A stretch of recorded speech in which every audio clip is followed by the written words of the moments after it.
Every time that I think Hamas have reached a low point where they can't go lower than that, it just keeps surprising me. Today's video is a very hard one for me to do. I was thinking about it all day.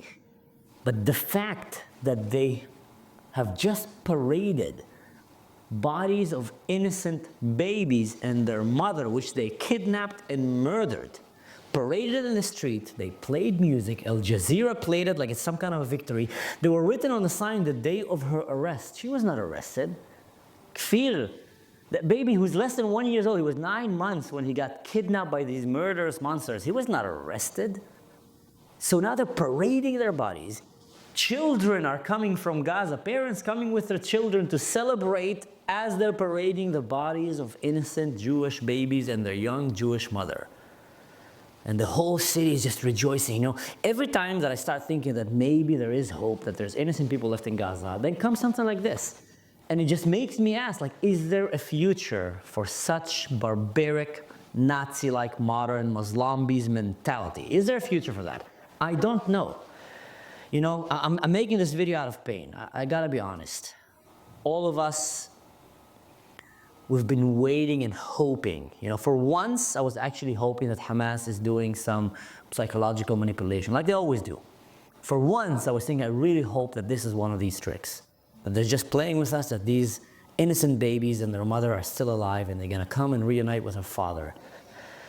Just to see today these monsters walking in the streets of Gaza while the Gazans are coming and celebrating and parading with these coffins full of their bodies. I don't know. I honestly, when I hear these things, the more I see such things, the more I think that Donald Trump's solution is probably the only solution. You can't live with these people. You can't live around them. I mean, look, show me one Schindler in Gaza. Show me one person that hid on a front. Show me one person like Nicholas, Sir Nicholas. I made that video about this guy who helped to save 669 Jewish babies. Show me one person in Gaza that tried to save the innocent Bibas babies and their mother and tried to bring them to Israel. Show me one. You don't see. All you see is just again and again children running after the trucks of the Red Cross, these jokers, these, you know, Uber trucks, Uber Eats for Hezbollah. Yeah, Uber Eats, that's exactly what they are. Uber Eats for Hamas. The only thing they do is they bring them food, and then they come and take bodies of hostages or Holocaust survivor people, Jewish people that got kidnapped by Hamas. Anyway, forget about them. Show me one person in Gaza that is not running right now and chasing these vehicles and just hitting the cars like some kind of barbarian ISIS-like people. Show me one person that's bringing their children to celebrate this day, that they're parading the coffins of two beautiful innocent babies and their mother. Show me a sign of future, of hope, that we can say, you know what, maybe one day we can live alongside with these kind of people, with this kind of mentality. And that's what people in Europe don't understand. I gotta admit, it's not surprising me more than it's just hurting me to see what's happening, the pain, because I was looking at the images of the father, and it was just, you know, you can see a man that has been broken, a man that have lost the flame in his eyes. You can see it when he was walking, the hole when he came out. And I was just hoping that these babies will come back alive with that mother. You know, we all saw this image when they were kidnapped. She was screaming. They were walked healthy. They were kidnapped, healthy, taken to Gaza with barbarians around them. But the mother was just hugging and crying and screaming, hugging her babies, trying to be as strong as she can. So as a father, you know, wow, that's crazy. Just hugging her babies as they were going to Gaza, and you see these barbarians around, and now they're parading them in coffins. And I just can't think. My point was that I was not surprised about that. What hurts me the most is the pain from this. But the fact that Europeans still believe that you can live among people like that, they still believe that, yeah, let's let these migrants come from Syria, from Palestine, from Iraq, from Afghanistan, let them come to our country, we'll change them. It's very hard to change that mentality when you're celebrating the death of innocent babies and you write on the coffin dates of release as if they're war criminals that you arrested. Very hard to live with that. Very hard. Let's see some of the things that I've pulled out together here. They called the Jews Nazis. In that ceremony, as they're parading the bodies of Jewish babies murdered and their mother, they call the Jews Nazis. and they're claiming that they were genocide. You see healthy children. They seem like they had quite a lot of food, definitely more than these babies were fed, and they're the ones suffering from genocide. So just twisted. They're literally playing on your emotions again and again, trying to hide the fact that radical Islam have become modern-day Nazism. That's what it is. And modern Islam is on the bridge of this checkpoint where they need to choose, are we gonna go with these modern-day Nazis, or are we gonna come and condemn them? And say, no, that's not part of us. We don't kidnap babies. That's not part of where we see this religion going. Let's not focus on the past.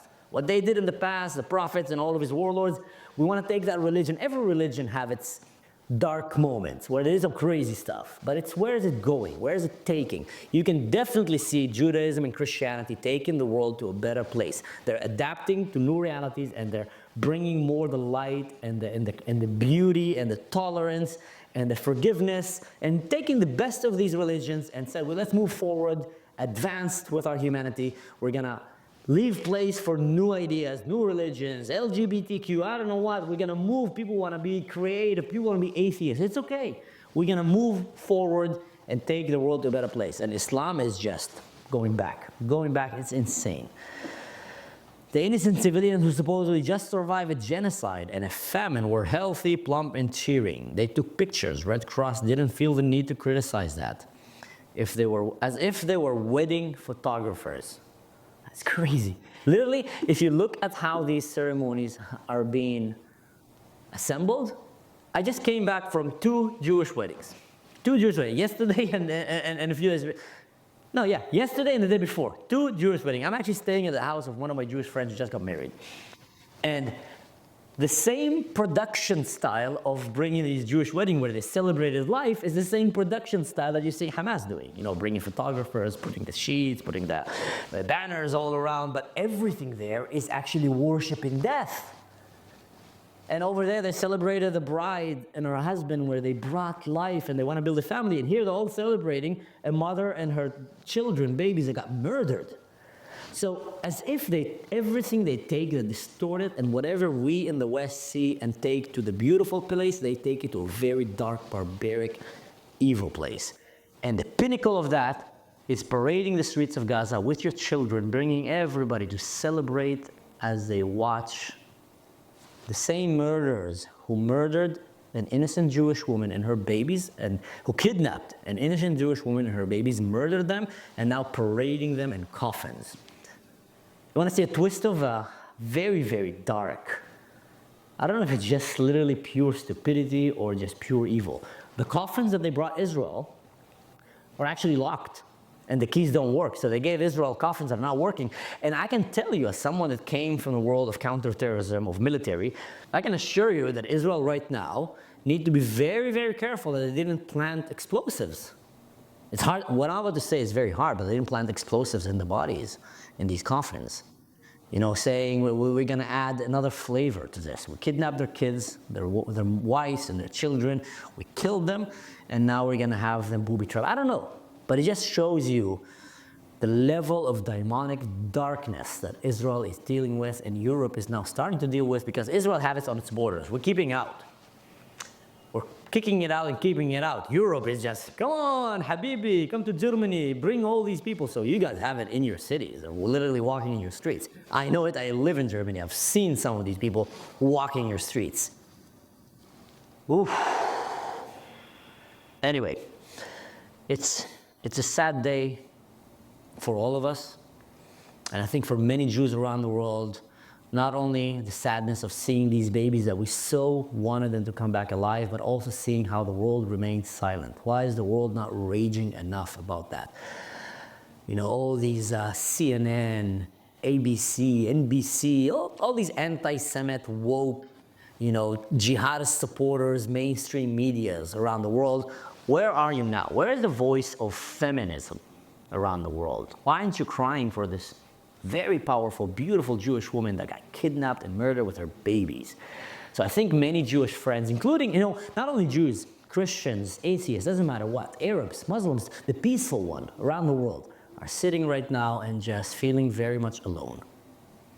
Looking at these images and looking to my right and to my left and seeing that we're the only ones that actually care about this, that are sad about that.